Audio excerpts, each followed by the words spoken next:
नमस्कार विद्यार्थी मित्रांनो, स्वागत आहे तुमचं एका नवीन व्हिडिओमध्ये। तर पहा विद्यार्थी मित्रांनो, आजच्या व्हिडिओमध्ये आपण अभ्यासणार आहोत FYBA इकॉनॉमिक्स या विषयाची प्रश्नपत्रिका नेमकी कशी असणार आहे। आणि या प्रश्नपत्रिकेमध्ये IMP क्वेश्चन म्हणजेच येत्या 2-3 वर्षांमध्ये किती वेळा ते प्रश्न किती वेळा येऊन गेलेले आहेत क्वेश्चन पेपरमध्ये, याचा सर्व आपण अभ्यास करणार आहोत।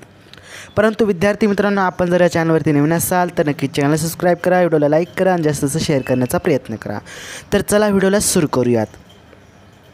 पहा विद्यार्थी मित्रांनो, प्रथम वर्ष कला FYBA इकॉनॉमिक्स याच्यामध्ये काही महत्त्वाचे प्रश्न आहेत ते आपण अभ्यासणार आहोत।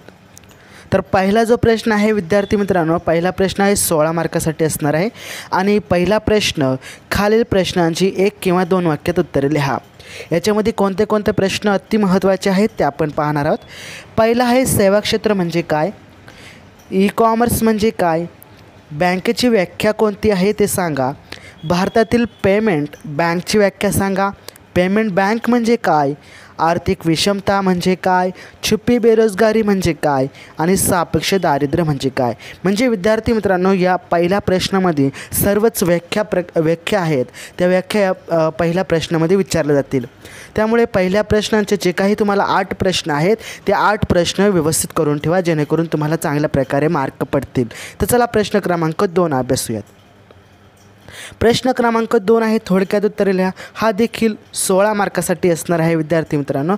त्यातील पहिला प्रश्न आहे भारतीय अर्थव्यवस्थेच्या सेवा क्षेत्रातील अलीकडील प्रवृत्ती सांगा, भारतातील अर्थव्यवस्थेतील सेवा क्षेत्राची भूमिका स्पष्ट करा, ई बँकिंग जे प्रकार आहेत ते प्रकार स्पष्ट करायचे आहेत आणि जे पेमेंट बँक आहे त्याचे फायदे स्पष्ट करायचे आहेत, मुद्रा बँक कशाला म्हटले जाते त्याची संकल्पना स्पष्ट करायची आहे आणि भारतातील अनौपचारिक क्षेत्राची वैशिष्ट्ये सांगा। म्हणजे विद्यार्थी मित्रांनो, हे 6 प्रश्न अति महत्त्वाचे आहेत।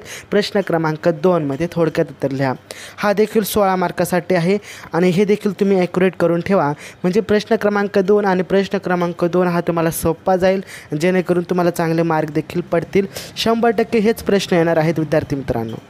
तर चला प्रश्न क्रमांक 3 अभ्यासूयात। प्रश्न क्रमांक 3 अतिशय महत्त्वाचा मोठा प्रश्न आहे। प्रश्न क्रमांक 3 मध्ये 18 मार्कासाठी हा प्रश्न असणार आहे आणि त्याच्यामध्ये आहे प्रश्न क्रमांक 3 खालील प्रश्न प्रत्येकी प्रश्नाचे 100 शब्दामध्ये उत्तर लिहायचे आहेत। कोणतेही 4 आहेत आपल्याला। भारतीय विमा क्षेत्रातील अलीकडील प्रवृत्ती सांगायच्या आहेत, बँक विलिनीकरणामधून निर्माण होणाऱ्या ज्या समस्या आहेत ते स्पष्ट करायच्या आहेत, आर्थिक विषमताची कारणे स्पष्ट करायची आहेत आणि दारिद्र्य निर्मूलन कसं होईल याच्यावरती आपल्याला मत व्यक्त करायचं आहे, उपाय सांगायचे आहेत। हा असा एकूण प्रश्न क्रमांक 3 हा 18 मार्कासाठी आहे। हा मोठा प्रश्न आहे, याच्यातील 100% हे प्रश्न विचारले जातील, याच्यावरती लक्ष देण्याचा प्रयत्न करा। तर प्रश्न क्रमांक 4 म्हणजे शेवटचा प्रश्न आहे, 20 मार्कासाठी हा विचारला जातो। शेवटचा आणि तिसरा हा खूप महत्त्वाचा आहे। प्रत्येकी 200 शब्दामध्ये उत्तर लिहायचं आहे। पहिला आहे भारतीय सेवा क्षेत्राची प्रमुख आव्हाने कोणती आहेत स्पष्ट करा, व्यापारी बँकांची कार्य स्पष्ट करा, भारतीय सरकारच्या कृषी योजनाच्या स्पष्ट करायचं आहेत। विद्यार्थी मित्रांनो, हे जे प्रश्न आहेत हे खूप वेळा विचारले गेलेले आहेत, त्याच्यामुळे याच्यावरती नक्की अभ्यास करण्याचा प्रयत्न करा। आणि विद्यार्थी मित्रांनो, कोणताही प्रश्नाची शंका वाटली तर नक्कीच कमेंट बॉक्समध्ये सांगा, त्याचे उत्तर तुम्हाला दिले जाईल। तर विद्यार्थी मित्रांनो, व्हिडिओ बघितल्याबद्दल धन्यवाद। चॅनल सबस्क्राइब करा, व्हिडिओला लाईक करा आणि जास्तीत जास्त शेअर करा।